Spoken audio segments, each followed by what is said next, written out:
Salut les loups, aujourd'hui je voulais vous faire une vidéo sur le fait de vivre avec moins. Alors souvent on entend dans le bouddhisme en particulier, mais aussi dans d'autres religions, qu'il faut se débarrasser de tout ce qui est matériel. Je pense, et ce n'est que mon avis, que l'on ne doit pas se débarrasser de tout ce qui est matériel. Bon, ça c'est le premier point, on est là pour vivre une expérience humaine, les humains possèdent, on est là pour posséder, le tout et de ne pas s'y attacher. Là est le problème. Donc en fait, ce n'est pas le fait de posséder qui a un problème, mais le fait de s'attacher à ce que l'on possède. Comme aurait dit mon père, les possédants sont possédés par leur possession. J'aime beaucoup cette phrase. Cette vidéo n'est pas pour vous parler de ça, je voulais vous parler du fait de posséder pas que au niveau matériel, mais aussi au niveau émotionnel et relationnel. Donc, comme on le dit dans pas mal de religions, il faut se débarrasser de ce dont on n'a pas besoin. Je suis assez d'accord avec ça, donc je pense pas qu'on doit se déposséder de tout, mais juste de ce dont on n'a pas besoin.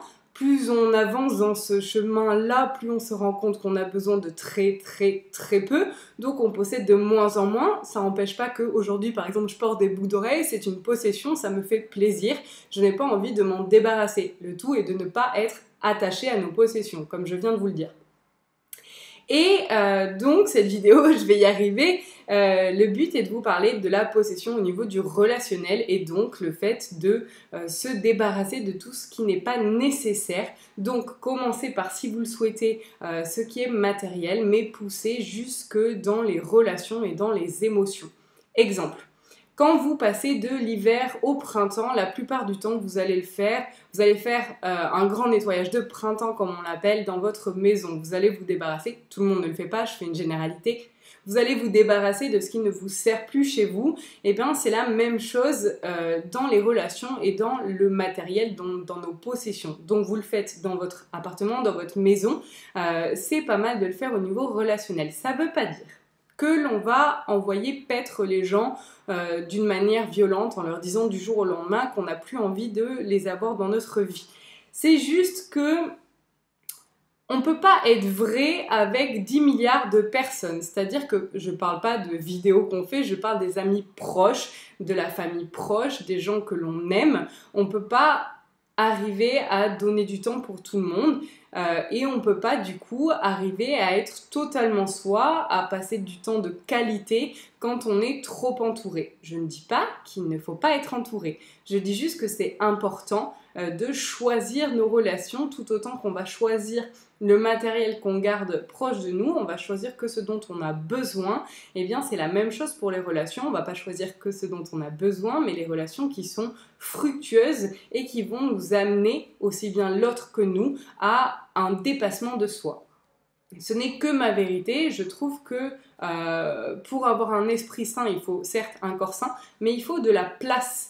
Et quand je parle de place, c'est déjà de travailler la pleine conscience, puisqu'il faut faire de la place au niveau de nos pensées et de nos émotions. Donc pour les émotions, le seul et unique moyen que je connaisse et qui existe à mon avis, c'est la pleine conscience, c'est-à-dire d'être pleinement ici et maintenant. Je vous ferai une autre vidéo suite au stage que j'ai fait là la semaine dernière pour expliquer, parce que j'ai compris qu'apparemment la pleine conscience n'était pas forcément claire pour tout le monde sur ce que c'était, donc je vous ferai une vidéo sur ça. Donc pour les émotions et les sensations et les pensées, pour pouvoir les trier et donc nous débarrasser de ce qui ne nous plaît plus, c'est la pleine conscience. Pour le matériel, eh bien, c'est de ne garder dans notre quotidien que ce qui nous est réellement utile et dont on a besoin. Après, c'est aussi bien de se faire plaisir, parce qu'il ne faut pas oublier qu'on est sur un cheminement humain et que donc on est là pour expérimenter la dualité et donc le fait de posséder. Et dans un troisième temps, pour pouvoir trier nos relations humaines, ben, c'est d'être vrai avec soi. Donc comment vous expliquer ça? Ben, simplement, je suis sûre que vous allez comprendre tout de suite quand je vais vous dire ça. Dans votre quotidien, je suis sûre que vous continuez à dire à des personnes à prendre des nouvelles, ou alors à en donner quand on en prend, si tant est donné que les personnes en prennent. Vous continuez à donner des nouvelles à cette personne et à échanger, alors qu'au fond de vous, vous ressentez que vous n'en avez plus envie.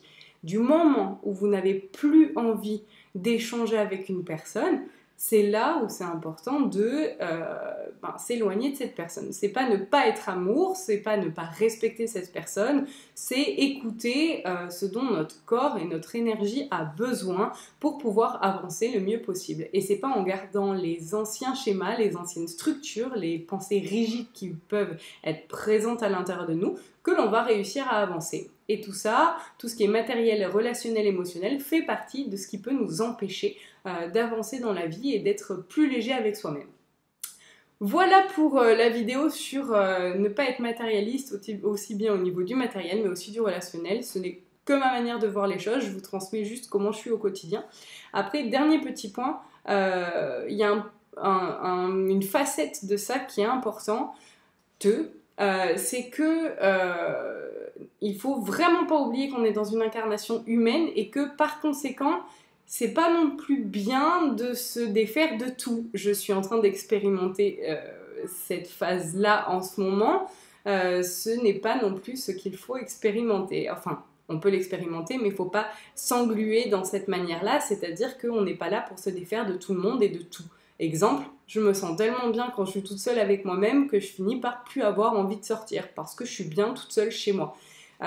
C'est pas forcément bon de plus du tout échanger avec qui que ce soit au dehors, même si c'est parce que on est bien avec soi-même. Alors c'est bien de s'écouter, des fois c'est des périodes où on va avoir besoin pendant plusieurs mois de se sentir tout seul, et c'est comme mon avis, mais je pense que c'est pas bien de finir en ermite dans une grotte. Si je m'écoutais aujourd'hui, c'est un peu ce que je ferais.